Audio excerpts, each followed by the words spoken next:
Dr. Magnus stands by watching the Candlemaker inch his way closer to the broken robot man. Fire burns and rain falls in the background, creating static, keeping the doctor in a haze for a short time. Once he regains his composure, Magnus sends his automaton, Tungsten, to attack the intruder.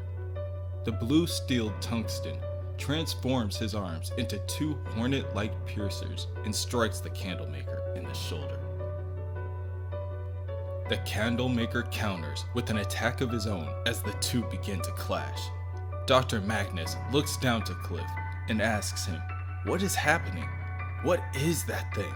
But Cliff tells Magnus that they don't have any time to speak. Him and Dorothy need to get out of there while there is still time. Robot Man crawls to the edge of the stairwell leading to the front door as he watches the two run back to Danny the Street. Tungsten morphs his left arm into a pitchfork and stabs the Candlemaker before slamming him against the wall. The Candlemaker, now pinned by the waist, releases another energy blast from his third eye.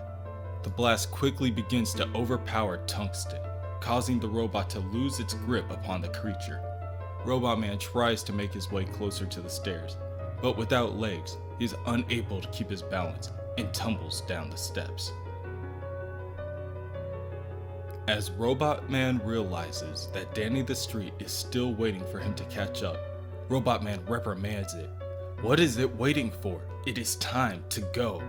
Inside the house, the optic ray continues to fire upon the metallic defender, heating up its body to an unknowable degree, melting its tough exterior until it drips to the floor, like melted wax. And now, even Tungsten falls to the Candlemaker. Another one, out like a light. Dr. Magnus and Dorothy run back to meet Robot Man in order to help him reach Danny the Street, but he tells them that they should have never waited.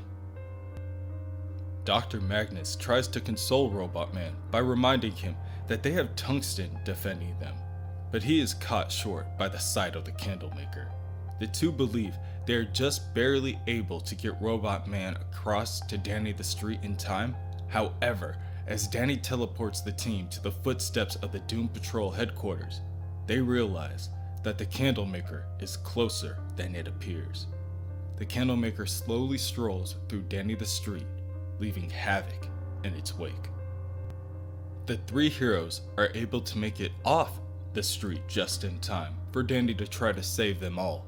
A rush and a sigh of enchanted air, and Danny is gone. Broken glass twitching on gashed sidewalks, windows and doorways exhaling fire, crystal knock on Danny the Street, pinballing across the world, a storm of flames and pain, a ghost street appearing from nowhere like a glimpse of hell and vanishing, a conjuring trick of a wicked magician, screams and sounds of the apocalypse echoing in the wake of its passage. With a small moment of reprieve, the heroes approach the Doom Patrol base and delegate with one another to form the next plan of attack. Robot Man informs Dr. Magnus that the Candlemaker entity itself may be an evil spirit, but the body that it has taken control of is nothing more than an artificial body that the Chief built. The Chief built the body with nanomachines from scratch to make the body have superhuman capabilities.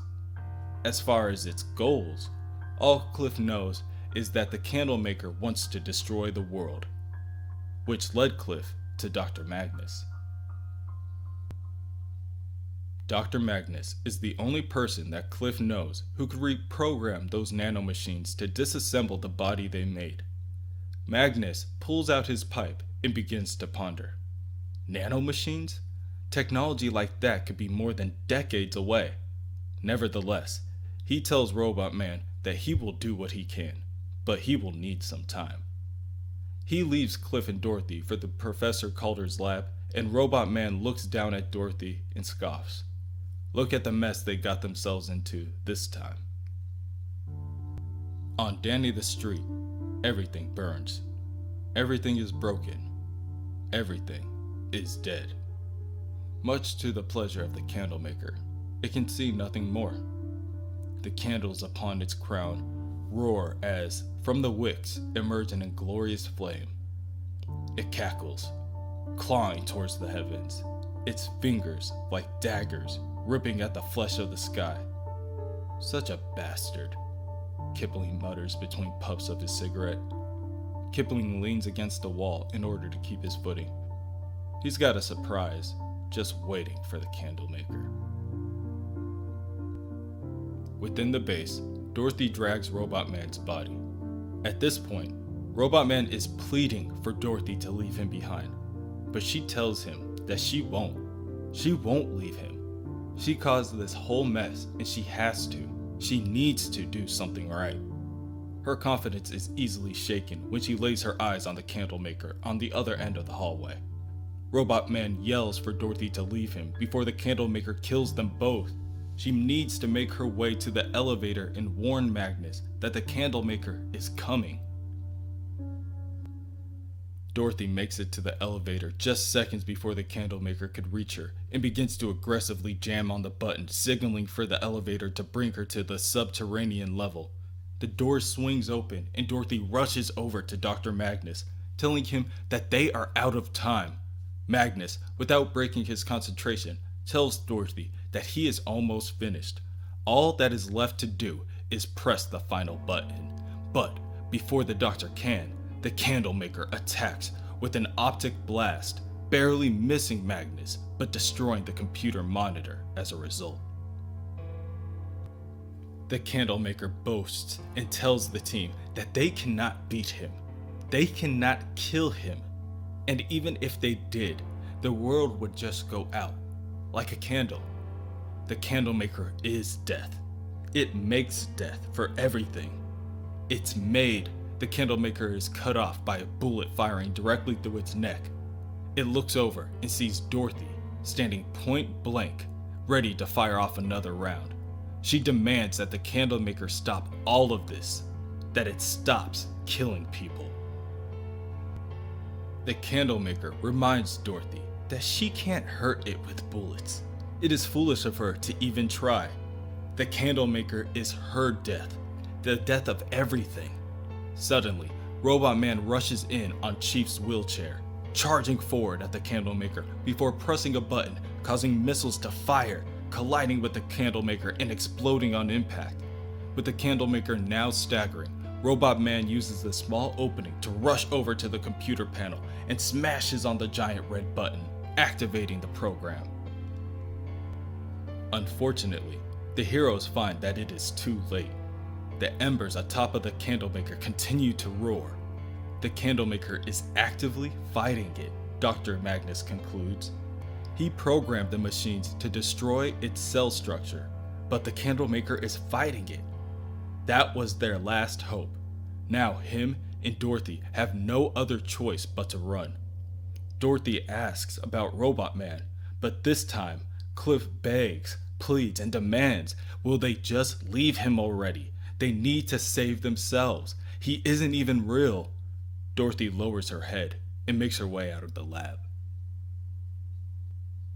The Candlemaker, now fully regaining its composure, walks up to Cliff. For that last attack of his, he will make sure that Cliff watches Dorothy die with his own two eyes. The Candlemaker wants Cliff to watch all of them die, and only then will he finally kill Cliff. The Candlemaker lifts Cliff into the air before ripping off his remaining limbs.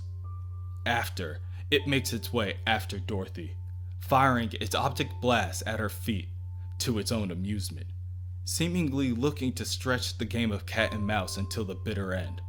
But as Dorothy dives out of the way of a single blast and pushes herself to her feet, she decides that enough is enough.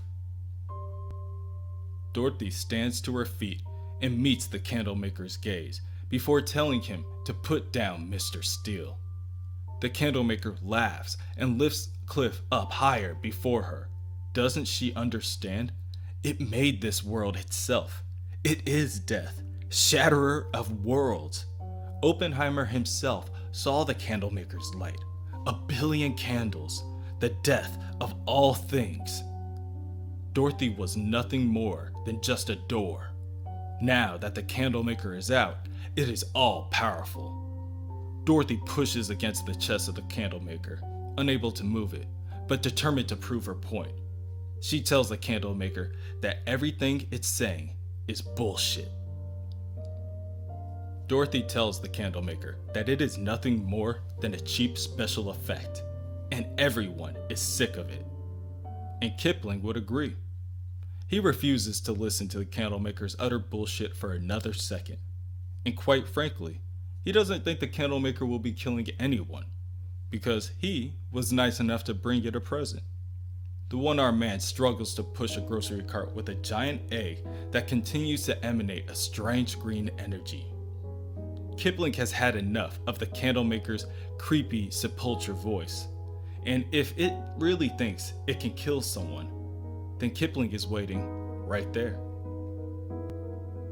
But again, Kipling doesn't believe the Candlemaker can anymore. The egg in the basket begins to stir around before slowly beginning to crack. At once, Cliff understands what he is looking at. It's Larry! The egg bursts open and Rebus rises into the air. Yes, Cliff, they confirm before apologizing for the delay.